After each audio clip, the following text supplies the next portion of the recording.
नमस्कार, मैं हूं राहुल राजपूत। दो टूक की शुरुआत करते हैं। देश में वोट चोरी के आरोपों के बाद अब जेनजी पर सियासत तेज हो गई है। राहुल गांधी ने प्रेस कॉन्फ्रेंस में आरोप लगाया कि मतदाताओं के नाम एक षड्यंत्र के तहत काटे गए। इस पर चुनाव आयोग ने उनको जवाब दिया जब अब उन्होंने एक्स पर पोस्ट कर कहा कि देश के युवा, छात्र और जेनजी संविधान बचाने के लिए सड़क पर उतरेंगे और संघर्ष करेंगे और इस संघर्ष में वो जेनजी के साथ है। वहीं कांग्रेस नेता सैम पित्रोदा ने भी एक बयान दिया जिसमें कहा गया है कि उन्हें पाकिस्तान और बांग्लादेश में घर जैसा महसूस होता है। कुछ दिन पहले अखिलेश यादव भी भारत में ऐसे प्रदर्शन होने की बात कह चुके हैं। राहुल गांधी और सैम पित्रोदा के बयान के बाद बीजेपी ने कांग्रेस और एसपी पर हमला किया। बीजेपी के पूर्व सांसद सुब्रत पाठक ने कहा कि अब भारत में ऐसा प्रदर्शन होगा तो जेनजी राहुल गांधी और अखिलेश यादव के घर में आग लगा देंगे। दो टूक में करेंगे चर्चा, पहले सुनते हैं बयान। देखिए, जिसकी जैसी मंशा रहती है वैसे ही वो सोचता है। भाजपा वो लोग हैं जिन्होंने जब संविधान बना तो उसको कहा, खारिज किया, उसकी प्रतियां जलाई। 52 साल तक आरएसएस ने अपने मुख्यालय पर झंडा नहीं फहराया। तो ये बेसिकली अराजक लोग हैं। राहुल गांधी जी जो बाहम गांधीवादी लोग हैं। हम किसी भी गलत को लेकर जो प्रदर्शन करेंगे वो शांतिपूर्ण होगा। वो युवाओं का आह्वान कर रहे हैं कि लोकतंत्र में वोट सबसे बड़ा अधिकार है और अगर वोट सुरक्षित नहीं है, वोट चोरी हो रहा है तो लोकतंत्र कैसे बचेगा।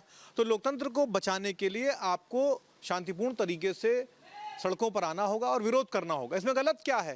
भारतीय जनता पार्टी ने चुनाव आयोग के साथ मिल करके 2024 में चुनाव में बड़े पैमाने पर धांधली करी और वोटों की चोरी करने का काम किया।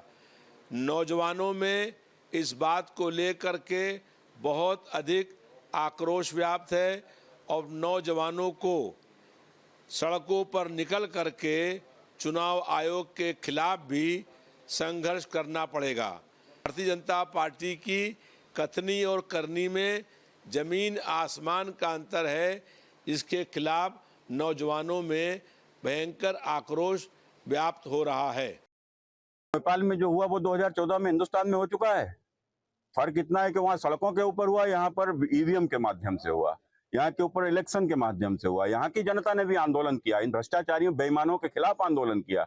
जिस प्रकार से वहाँ के ऊपर आंदोलन परिवारवाद के खिलाफ हुआ, वंशवाद के खिलाफ हुआ, नेपाल में आंदोलन भ्रष्टाचार के खिलाफ हुआ, तो हिंदुस्तान में भी आंदोलन भ्रष्टाचार के खिलाफ हुआ। सबने देखा था। भ्रष्टाचार के खिलाफ नरेंद्र मोदी देश के प्रधानमंत्री बने, इस परिवारवाद के खिलाफ नरेंद्र मोदी देश के प्रधानमंत्री बने। तो कुल मिलाकर नेपाल जैसी जब क्रांति आएगी, राहुल गांधी का घर फूंक दिया जाएगा, अखिलेश यादव का घर फूंक दिया जाएगा। और ऐसे में बड़े सवाल, राहुल गांधी का ऐलान, जेनजी वाला प्लान, वोट चोरी वाली लड़ाई जेनजी पर आई। जेनजी वाला पोस्ट, राहुल के मन में खोट, छात्र युवा बहाना, मकसद हिंसा भड़काना, सरकार के विरुद्ध विपक्ष चाहता है गृह युद्ध। इन्हीं सवालों के साथ मेहमानों से चर्चा करेंगे। लेकिन जिस तरीके से अब सियासत जोर मार रही है, वोट चोरी वाली ये लड़ाई अब जेनजी पर आ गई। वहीं दूसरी ओर कांग्रेस के नेता हैं सैम पित्रोदा, उन्होंने बड़ा बयान दिया है पाकिस्तान को लेकर। उन्होंने कहा कि घर जैसा एहसास होता है, बातचीत होनी चाहिए। कुछ दिन पहले क्या हुआ था वो सबने देखा। हिंदुस्तान किस तरीके से डटा हुआ था, लेकिन अब कांग्रेस के नेता का यह बयान कहता क्या है, राहुल गांधी का यह पोस्ट कहता क्या है, यह सुनना जानना जरूरी होगा। इससे पहले समाजवादी पार्टी के राष्ट्रीय अध्यक्ष ने भी जेनजी प्रोटेस्ट को लेकर अपना बयान भी दिया था। उन्होंने यह भी कहा था, वोट चोरी से इसे जोड़कर कहा था कि यह स्थिति आने वाले दिनों में देश में भी होगी। क्या वाकई जो बातें कही जा रही है, लोकतंत्र कमजोर है, संविधान की हत्या हो रही है, विपक्ष लगातार ऐसी बातें कह रहा है, क्या वैसी स्थिति इस देश में है? म्यांमार, श्रीलंका, बांग्लादेश, पाकिस्तान, अफगानिस्तान, अब नेपाल, उसके बाद क्या ऐसी स्थिति भारत में भी होगी, या उस वर्ग को भड़काने की कोशिश की जा रही है जिसके जरिए अपनी सियासत चमकाने को लेकर कुछ नेता तैयार दिखाई दे रहे हैं। उस युवा वर्ग को जो कल का भविष्य है हिंदुस्तान का, उसे क्या भड़काना चाहते हैं राहुल गांधी। तमाम मेहमान हमारे साथ चर्चा के लिए जुड़ेंगे, लेकिन अनिल दुबे जी, प्रवक्ता आरएलडी हमारे साथ जुड़े हैं। अनिल दुबे जी, राहुल गांधी अगुवाई करेंगे जेनजी यानी कि छात्र और युवाओं का, और दूसरी ओर सैम पित्रोदा कह रहे हैं कि पाकिस्तान घर वाला एहसास होता है। अनिल दुबे जी, आवाज आ रही है आपको? अब हाँ, आ रही है। अब वो छात्रों की अगुवाई करें, नौजवानों की अगुवाई करें, अपनी पार्टी की, वो अपनी पार्टी के नेता हैं, वो किसकी अगुवाई करते हैं, किसका करते हैं, ये उनका विवेक है, उनका अधिकार है। अपना दल चलाने के लिए कोई कुछ भी कर सकता है। और हम लोग क्या कर रहे हैं वो विषय जानने का है कि जो एनडीए की सरकार है वो पूरे देश में सभी वर्गों के लिए काम कर रही है, सबको लेकर के चलने की बात कर रही है। राष्ट्रीय लोकदल किसानों के लिए काम कर रहा है, अपनी पार्टी को बढ़ाने के लिए काम कर रहा है, समाज में भाईचारा बनाने का काम कर रहा है। हम क्या कर रहे हैं, हम उसको जनता के बीच में ले जाना चाहते हैं। लेकिन ये हताश और निराश लोगों के अनिल दुबे जी, जो बांग्लादेश में हुआ, जो श्रीलंका में हुआ, म्यांमार में हुआ, अफगानिस्तान, पाकिस्तान, नेपाल में हुआ, क्या ऐसी स्थिति भी लाने की कोशिश हो रही है? क्या ऐसे बयान को लेकर, ऐसे पोस्ट को लेकर क्या समझा जाए, किसे भड़काने की कोशिश हो रही है? उनके कहने से देखिए, नहीं, उनके भड़काने से देश की जनता नहीं भड़कने वाली है। वो जो कह रहे हैं, उन्हीं की सरकार इस देश में रही है, लगातार वो लंबे समय तक सरकार में रहे हैं। उन्हीं को हरा करके, उन्हीं को हटा करके देश की जनता ने देश में एनडीए की सरकार स्थापित की है। लगातार तीसरी बार देश में एनडीए की सरकार है। तो अगर उन्होंने कोई कुछ कमियां छोड़ी होंगी तब ये स्थिति हुई है। उनको जनता ने बदला है, हम कोई जबरदस्ती नहीं आए हैं। उत्तर प्रदेश में अगर एनडीए की सरकार है तो ये जनता बदल करके लाई है। ये हताशा में, निराशा में इस तरह की बातें कपोल कल्पित कर रहे हैं। जो दूसरे देशों के जो हालात हैं वो देश में नहीं है। देश की जनता खुशहाल है और खुशहाली के लिए लगातार एनडीए को लाने का काम कर रही है। और आगे आने वाले समय में भी जो उत्तर प्रदेश की स्थिति है, देश की स्थिति है, देश के किसानों के लिए, सभी वर्गों के लिए हमारी सरकार काम कर रही है। और लोग फिर से इसी के साथ हमारा नहीं, क्योंकि देखिए, इससे पहले अनिल जी, समाजवादी पार्टी के राष्ट्रीय अध्यक्ष ने भी कहा था, यही वोट चोरी, जो कथित वोट चोरी की बात हो रही है, कि वही स्थिति नेपाल वाली यहां भारत में भी हो जाएगी। दूसरी ओर सैम पित्रोदा को जानते हैं ना आप, वो तो कह रहे हैं पाकिस्तान में घर वाला एहसास होता है। हाँ, अब उनको हो रहा होगा, उनको जो भी उन्होंने किस परिप्रेक्ष्य में क्या कहा, ये उनके किसी व्यक्ति से पूछे कि उन्होंने क्यों कहा। अब हम सैम पित्रोदा ने क्या कहा कि क्या नहीं कहा, हम उनकी बात का क्या उत्तर दें? वो क्या महसूस कर रहे हैं, किसी को कहाँ पे क्या महसूस हो रहा है, ये उसके दल के लोगों से पूछिए कि वो क्या कहना चाहते हैं। हम तो अपनी बात जानते हैं। हम आज अखिलेश जी कह रहे हैं, उत्तर प्रदेश में अखिलेश जी की ही तो सरकार थी, उसी को हटा के बीजेपी की सरकार आई, उसी को हटा करके एनडीए की सरकार आई।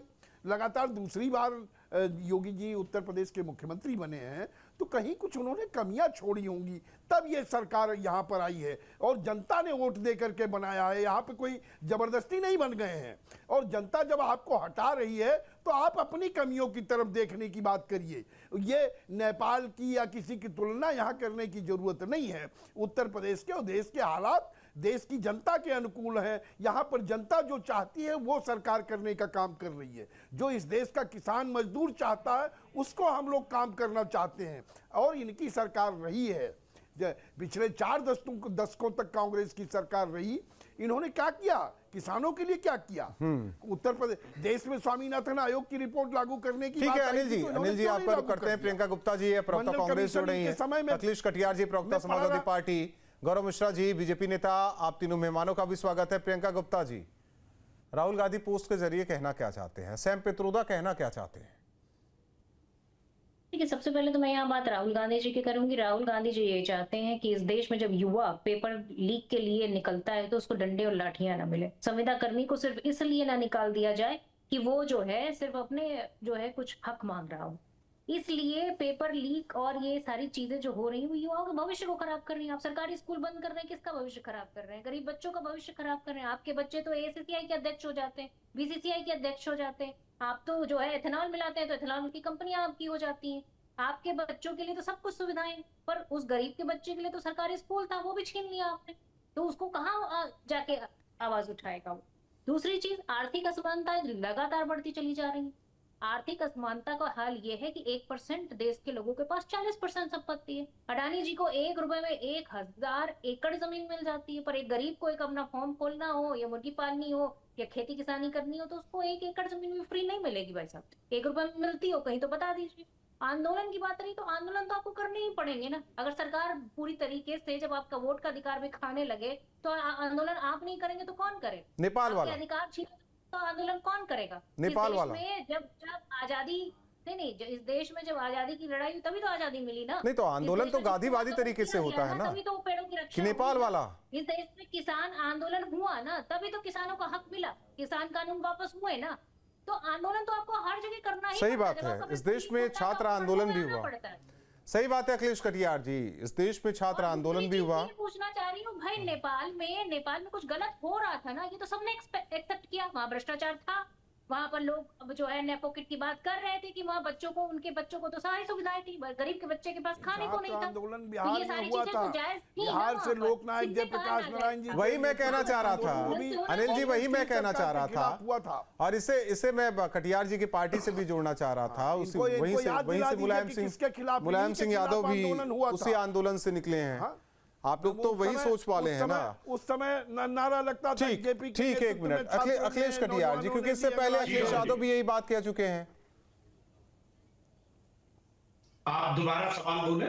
अखिलेश यादव भी वही बात कह चुके हैं जो राहुल गांधी अब कह रहे हैं पोस्ट के जरिए अपने। जी राहुल जी, आप इस बात से जरूर सहमत होंगे कि जब आम आदमी की आवाज को हर तरीके से दबा दिया जाएगा तो एक आम आदमी के पास रास्ता क्या बचता है आंदोलन के सिवाय। आप आम आदमी के लिए इस देश में बहुत सारे नेताओं ने इस बात को चिंता जाहिर की कि गरीब और अमीर के बीच में खाई बढ़ती जा रही है, ये लोकतंत्र के लिए खतरा है। देश में आज देश के लिए जो बड़े बड़े पूंजीपति और बड़े बड़े लोग हैं, आज उनसे ही इस देश के लोकतंत्र को तकलीफ होने लगी है, दिक्कत हो रही है। आप कोई भी मामला हो, किसान अपनी बात करता है तो उसके लिए आप कीले ठोक देते हैं, आप उनसे बात नहीं करते हैं, ड्रोन से उनके ऊपर आंसू गैस के कि वो उस तरीके से चीजें डालते हैं, अत्याचार करते हैं। तो आप राजपूत जी बताएं कि आम आदमी के बाद, चाहे छात्र हो, चाहे नौजवान हो, चाहे युवा हो, आपने कोरोना के बाद मजदूरों के सारे हक खत्म कर दिए। हायर एंड फायर, वो 12 घंटे ड्यूटी, 48 घंटे ड्यूटी, आपने सब कुछ पूंजीपतियों के हवाले कर दिया। आपके लिए देश सरकार की नजर सही और गलत से हटके फायदे और नुकसान में बदल गई। कोरोना काल में ये लोगों को समझ में आया राजपूत जी कि ये देश आम आदमी का नहीं है। नहीं, मैं तो कहता हूं अत्याचार हुआ है। आंदोलन के अलावा रास्ता, हाँ, रास्ता कुछ नहीं है आंदोलन के अलावा, मैं तो कहता हूं, लेकिन गांधीवादी तरीके से। मैं हिंसा के खिलाफ हूं राजपूत साहब, लेकिन फिर तुलना क्यों? ये जेंजी शब्द क्यों पकड़ लिया राहुल गांधी ने? ये प्रियंका जी से मैं पूछूंगा कि ये जेंजी शब्द क्यों पकड़ लिया? वो आम जनमानस की बात करते, उसमें युवा क्या, उसमें सब है, सबकी बात करते। गौरव मिश्रा जी, आपने सुना कटियार साहब को, प्रियंका गुप्ता जी को, स्थिति बहुत विकराल है, इसलिए वो आह्वान कर रहे हैं। जी राहुल जी, मैं बोलूं? हाँ हाँ, देखिए राहुल जी, विपक्ष जो है उनके पास कोई मुद्दा है नहीं। पिछले 11 वर्ष से चली केंद्र की सरकार और उत्तर प्रदेश की सरकार में कहीं भ्रष्टाचार का एक बिंदु इनको मिला नहीं। भ्रष्टाचार के मुद्दे पर ये पूरी तरह से विफल रहे। बुजुर्ग सरकार के साथ हैं, मोदी जी के साथ हैं, महिलाएं मोदी जी के साथ हैं। जो जेनजी शब्द ये इस्तेमाल कर रहे हैं, इनको बांग्लादेश में जब तख्ता पलट हुआ था उस समय भी ये मुंगेरी लाल के सपने देख रहे थे, भारत में भी ऐसा हो जाएगा। फिर नेपाल में हुआ तो फिर ये शब्द उठा लिए कि भारत में भी ऐसा हो जाएगा, क्योंकि वो 18 से 25 वर्ष के बच्चे जो हैं उनकी संख्या बहुत प्रचुर मात्रा में है भारत में, लगभग 20 करोड़ से ज्यादा है। तो इनको उम्मीद उन 20 करोड़ बच्चों में दिखाई दे रही है और उनको ये आतंकवादी बनाना चाहते हैं, उनको ये अपराधी बनाना चाहते हैं। उनको ये सड़कों पर उतार करके उपद्रव कराना चाहते हैं, क्योंकि जनता का समर्थन इनको मिल नहीं रहा है। और इनकी जो पूरी टूल किट है यहां से लेकर के विदेशों में, अमेरिका तक जो फैली हुई है, जो कह रही है कि भारत में लोकतंत्र नहीं है, उसी लोकतंत्र में ये 37 सीट जीत करके उत्तर प्रदेश से आते हैं तो सरेंडर कर दें और सारी सीटें छोड़ दें और कहें कि हाँ वोट की डकैती से हमने जीता है ये चुनाव। इस तरह के आप सोचिए कितने दोगला चरित्र है इन लोगों का कि सत्ता में अगर नहीं है तो सत्ता को जला दो, देश को जला दो, लेकिन सत्ता ले लो किसी तरह से, विदेशी ताकतों के साथ समझौता कर लो, लेकिन देश का कुछ भी नुकसान हो उसके लिए तैयार रहो। आज भारत जो है दुनिया की तीसरी सबसे बड़ी आर्थिक महाशक्ति बनने जा रहा है। आज भारत का पेश जो इतने बुरे हालात में भी, आप शांत रहिए भाई, लेकिन मैं ऐसे नहीं बोलूंगा। आप बोल रहे थे मैं नहीं बोल रहा था, आप बोल रहे थे मैं नहीं बोल रहा था। ठीक है गौरव जी आते हैं, आपको सुनना पड़ेगा। सुब्रत पाठक जी पूर्व सांसद हमारे साथ जुड़े हैं। सुब्रत पाठक जी, आपने कहा था कि ये तो 2014 में ही हो गया था, लेकिन हाँ यहां प्रदर्शन से नहीं, मत के जरिए, वोट के जरिए। लेकिन राहुल गांधी उसी वोट चोरी को लेकर इसे जोड़ देते हैं, जनजी को आह्वान करते हैं उनसे कि आप आइए, मैं हूं आपके साथ। देखो इनके पास में मुद्दा क्या है, हमारे पास तो मुद्दे थे, एक नहीं अनेकों मुद्दे थे। भ्रष्टाचार मुद्दा था, परिवारवाद मुद्दा था, और उस समय पर जिस प्रकार से 10 साल की सरकार में कांग्रेस की जो घोटाले हुए थे, 2G स्पेक्ट्रम घोटाला, कॉमनवेल्थ गेम्स घोटाला, कोल ब्लॉक आवंटन घोटाला, 12.5 लाख करोड़ से अधिक की चोरी जो देश की जनता को दिख रही थी, जनता महंगाई से पिस रही थी, और जिस प्रकार से देश में बंदर बाट लूट की चल रही थी, तो कुल मिलाकर उन सबका ही तो परिणाम था कि जो हम लोगों के पास मुद्दे भी थे, और उन मुद्दों के आधार पर 2014 में नरेंद्र भाई देश के प्रधानमंत्री भी बने। इनके पास क्या मुद्दा है? आज सरकार के ऊपर भ्रष्टाचार का एक आरोप नहीं लगा सकते, आज कोई भी किसी भी प्रकार का सरकार के खिलाफ उपक्रमों का कोई लेखा जोखा नहीं ला सकते। तो कुल मिलाकर इनके पास क्या है? केवल झूठ फैलाओ, कभी चौकीदार चोर है चिल्लाओगे, नरेंद्र मोदी के ऊपर अपमानजनक टिप्पणी करोगे, फिर उसके बाद राफेल चोरी का आरोप लगाओगे, और जब उनमें सब में एक भी तथ्य पेश नहीं होगा, कोर्ट से गरियाए जाओगे तो माफी मांग लोगे। तो उसी प्रकार से वोट चोरी, जितनी वोट चोरी निकाल कर ला रहे हैं उसमें खुद ही फंस रहे हैं। आज तक इनसे कहा गया कि आप अपनी शिकायत करो तो आप कम से कम हलफनामा दे दो, हलफनामा देने को तैयार नहीं, जानते हैं हलफनामा दे देंगे तो जेल जाएंगे। तो इस प्रकार से झूठ बोलने वाले लोग इस प्रकार की बात करेंगे तो क्या ही कहा जाएगा। लेकिन एक मैसेज तो देने के लिए कोशिश तो हो रही है ना, इससे पहले अखिलेश यादव ने कहा, फिर अब राहुल। देखो मैसेज होता है सच का, जब सच का मैसेज होता है तो जनता उसको महसूस करती है। 2014 में हुआ होगा, देखा था 13 में आपने देशव्यापी एक कितना बड़ा आंदोलन भ्रष्टाचार के खिलाफ हुआ था। किसके खिलाफ हुआ था? कांग्रेस की सरकार के खिलाफ हुआ था। तो कुल मिलाकर कांग्रेस की सरकार के खिलाफ जो भ्रष्टाचार का देशव्यापी आंदोलन हुआ, दिल्ली में आपने देखा कितने लोग बैठे, बाबा रामदेव बैठे, अन्ना हजारे बैठे, कितने सारे लोग। उसी से आपने देखा कहीं ना कहीं आम आदमी पार्टी जैसे बेईमान लोग भी निकल कर सामने आ गए। लेकिन उस आंदोलन का जो परिणामी तो था कि नरेंद्र भाई मोदी देश के प्रधानमंत्री बने, तो वो आंदोलन इस देश में भ्रष्टाचार के खिलाफ था, वंशवाद के खिलाफ था। तो यहाँ आंदोलन इस प्रकार का हुआ। लेकिन नेपाल में आंदोलन हुआ क्योंकि वहाँ कम्युनिस्ट बैठे हुए थे, कम्युनिस्टों से जनता दुखी थी, उनकी लूट से दुखी थी, भ्रष्टाचार बेईमानी से दुखी थी, उनके नेताओं के बच्चों के आलीशान जीवन से दुखी थी, जिस प्रकार से उनके बच्चे विदेश में रह रहे थे उससे दुखी थी, वहां के ऊपर लूट की संपत्ति से दुखी थी, जनता गरीबी में थी, महंगाई में थी। लेकिन यहाँ नेता लोग जिस प्रकार का जीवन जी रहे थे उससे दुखी थी, भ्रष्टाचार में लिप्त थे। यहाँ के ऊपर तो ऐसा नहीं है। भारत के अगर आप बात करो, भारत में भ्रष्टाचारी कौन है? भारत में भ्रष्टाचारी तो यहाँ का विपक्ष का नेता है। भारत में वंशवादी कौन है? भारत में वंशवादी विपक्ष का नेता है।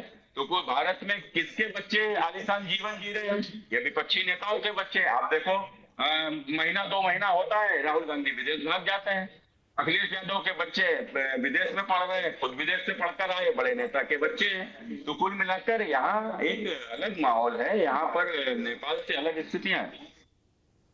आरोप तो विपक्ष ही लगा रहा है कि आंदोलन ही एक रास्ता है। हाँ तो आंदोलन करो ना, आंदोलन तो कौन रोके? आज तक आंदोलन क्यों नहीं कर पा रहे? आप एक बताओ। मैं तो बहुत स्पष्ट रूप से कहता हूँ कि अगर अखिलेश यादव या समाजवादी पार्टी को लगता है कहीं कुछ गलत हो, धरना दो। आज तक एक धरना नहीं दिया इन्होंने उत्तर प्रदेश के भीतर। अगर कुछ गलत था तो आपको लेना चाहिए था, आपको प्रदर्शन करना चाहिए था, कुछ नहीं करते हो, केवल प्रेस कॉन्फ्रेंस अखिलेश जी कर देते हैं, 2-3 झूठ बोल देते हैं, उसके बाद घर में जाकर सो जाते हैं। सैम पित्रोदा के बारे में क्या कहेंगे? घर जैसा एहसास होता है उन्हें पाकिस्तान में?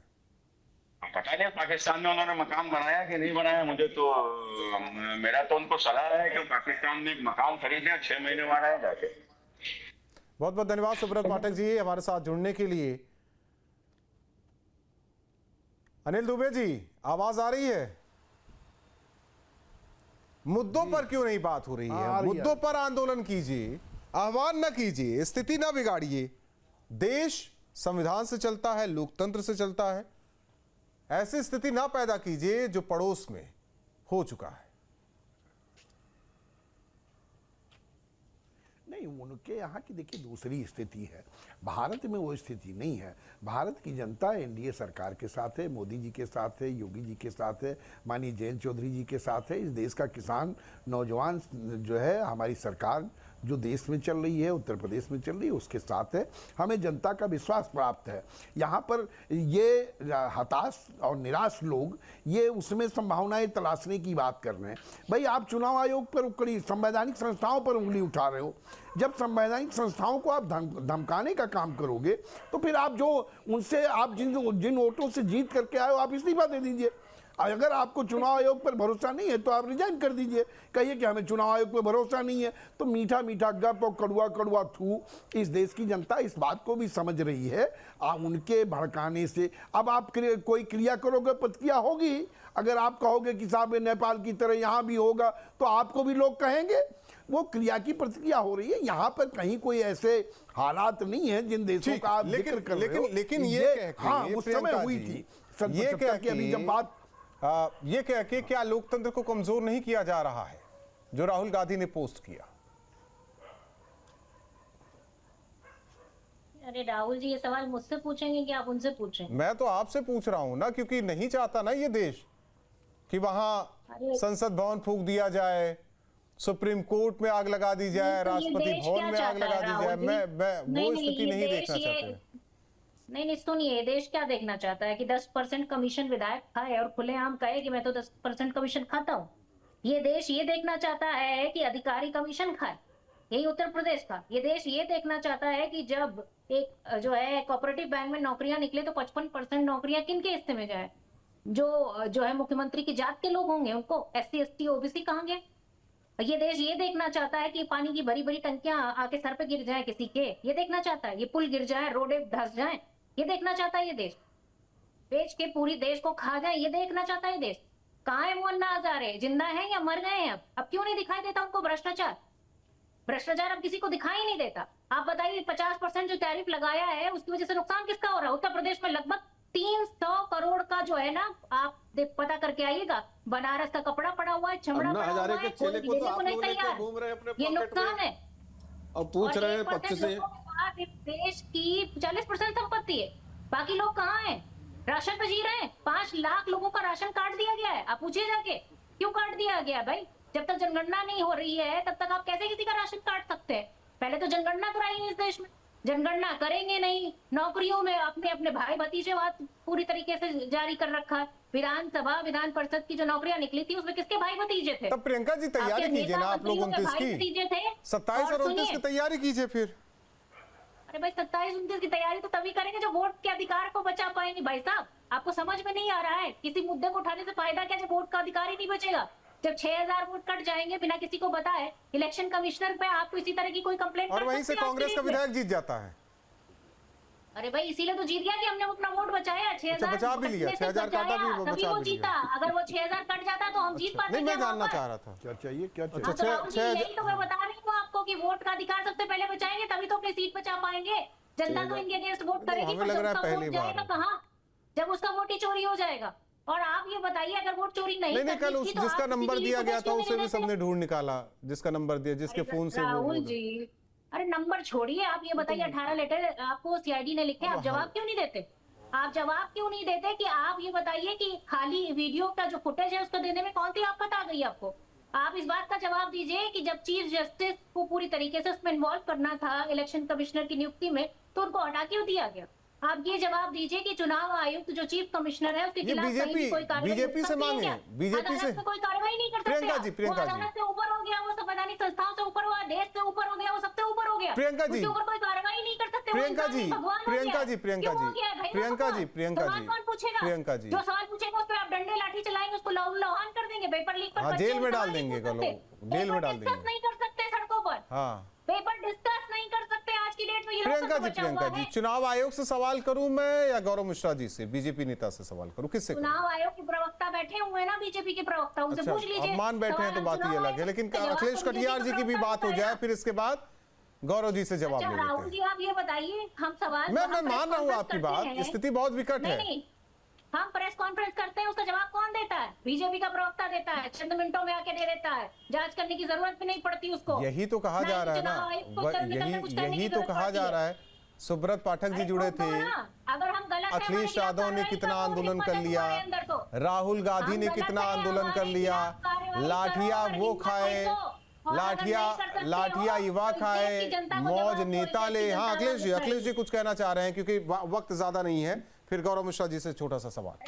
राहुल जी, आपने बहुत बढ़िया सवाल किया और उससे पहले बीजेपी के प्रवक्ता ने बातें रखी, सुब्रत पाठक जी भी बात रख के गए हैं अपनी, और सुब्रत पाठक जी ने कहा कि अपोजिशन के पास तो कोई मुद्दा है नहीं, अपोजिशन के पास अगर कोई मुद्दा नहीं है तो इसका मतलब बेरोजगारी को आप मुद्दा नहीं मानते, किसान जो इस समय आंदोलन कर रहा है आपको वो मुद्दा नहीं लगता, पर्चा लीक हो जाता है वो आपको मुद्दा नहीं लगता। तो ये मुद्दे अगर भाजपा को नहीं दिखते तो आप बताओ क्या कहा जाए राहुल जी, और क्या मुद्दा है? मैं तो कहता हूँ बड़ी अच्छी बात नहीं, अखिलेश जी उनको नहीं दिखाई दे रहा है, ना दिखाई दे, लेकिन मैं चाहता हूं कि उसमें अखिलेश भी शामिल हो, उसमें राहुल गांधी भी शामिल हो, केवल पोस्ट और बयानबाजी से नहीं, धरातल पर उतरे। अगर आपको लड़ाई लड़नी है, आपने एक बात कही अभी बड़ी अच्छी सी कि क्या ये जो बयान आ रहे हैं क्या इससे लोकतंत्र कमजोर नहीं हो रहा है? हम सबको लोकतंत्र की चिंता है और मुझे बड़ी खुशी की बात है कि आपको भी लोकतंत्र की चिंता है, लेकिन मैं एक बात जानता हूं कि सारे जो कानूनी प्रावधान से इलेक्शन कमीशन को बाहर कर देने से लोकतंत्र तो मजबूत होता होगा। हम वोटिंग की वीडियोग्राफी नहीं देंगे, इससे भी लोकतंत्र मजबूत होता होगा। हम डिजिटल वोटर लिस्ट नहीं देंगे, चाहे आप सर पटक के मर जाए, लोकतंत्र तो राहुल जी इससे भी मजबूत होता होगा। और हम इस देश के नौजवानों को आतंकवादी नहीं बनाना चाहते। इस देश का नौजवान अपने अधिकारों के लिए लड़ना चाहता है, अगर वो सड़क पे उतरे तो आपको आतंकवादी दिखता है। और भाजपा के भ्रष्टाचार की बात कौन कर सकता है? मौत की सजा हुई, मृत्युदंड मिला, आप ही लोगों ने छुड़वाए थे। राहुल जी से कि जो ये इलेक्शन के जो बॉन्ड लेके आए थे आप, इलेक्ट्रॉनिक बॉन्ड जो चुनाव के लिए इलेक्शन के लिए आए थे, उसे चुनाव आयोग ने कहा कि ये गैर कानूनी है, ये भ्रष्टाचार का माध्यम है, लेकिन भाजपा पाक साफ है, सारे भ्रष्टाचारी आपकी पार्टी। नहीं, मैं तो कहूंगा अगर ये गलत है तो भाई साहब कैसी समीकरण है? मैं तो कह रहा हूं ये गलत है तो उसमें बीजेपी भी गलत है, समाजवादी पार्टी को भी मिला वो भी गलत है, आरएलडी को मिला वो भी गलत है, आईएनसी को मिला वो भी गलत है। ठीक है गौरव जी, जवाब दे दीजिए, जवाब दे दीजिए। राहुल जी गलत कहना सब सीखे फिर। ये राहुल जी देखिए, विपक्ष की जो प्राइवेट लिमिटेड कंपनीज है ना, चाहे वो कांग्रेस पार्टी हो चाहे समाजवादी पार्टी हो, ये सारे अनैतिक हथकंडे अपना करके देख लिए हैं। जनता के अंदर में किसी भी प्रकार का आंदोलन नहीं है, महिलाएं खुश हैं, बुजुर्ग खुश हैं, और युवा आदर्श रूप में प्रधानमंत्री मोदी जी को अपना नेता मान करके चल रहे हैं। नाराज है तो मैं प्रियंका जी नाराज है, इसीलिए उनके यहाँ पे प्रियंका गुप्ता जी की नाराजगी जायज है। वो 6000 प्लस और 6000 माइनस इक्वल टू 0 बना दे रही हैं, उनका इक्वेशन सही है, उनके इक्वेशन को हम मानते हैं। और जनता जो है इनके इक्वेशन को बिगाड़ रही है, जनता को दोष दे रहे हैं लोग, जबकि ये लोग जनता के बीच में काम नहीं कर रहे हैं। ये विदेशी टूल किट और सोरोस फाउंडेशन के इशारे पे काम करने वाले लोग हैं। इनको पाकिस्तान बहुत अच्छा लग रहा है, इनको पाकिस्तान अपने घर जैसा लग रहा है, जहां से आतंकी इंपोर्ट होते हैं, जहां से बांग्लादेश से, जहां से वोट बैंक की डकैती करते थे। बहुत धन्यवाद यूट्यूब में जुड़ने के लिए। हालांकि इससे पहले अखिलेश यादव ने भी यही बात कही थी, इसी बात का जिक्र किया था। राहुल गांधी ने पोस्ट किया, जेनजी से आह्वान किया, कहा कि हम उनके साथ हैं। क्या ऐसी स्थिति भारत में है? लोकतंत्र संविधान बचाने के लिए जो आह्वान राहुल गांधी कर रहे हैं, क्या वाकई हालात ऐसे ही हैं? सैम पित्रोदा को क्यों पाकिस्तान घर जैसा लगता है? आकलन कीजिए, चाहते क्या है ये सब? दो टुक मिलता है। जहाँ भक्ति है हर शब्द में, कथाओं में छिपे हैं दिव्य रहस्य और ज्योतिष देता है जीवन को दिशा। धर्म से जुड़ी हर बातों को जानने के लिए हमारे चैनल स्तुति को सब्सक्राइब करें। चैनल पर जाने के लिए इस लिंक पर क्लिक करें।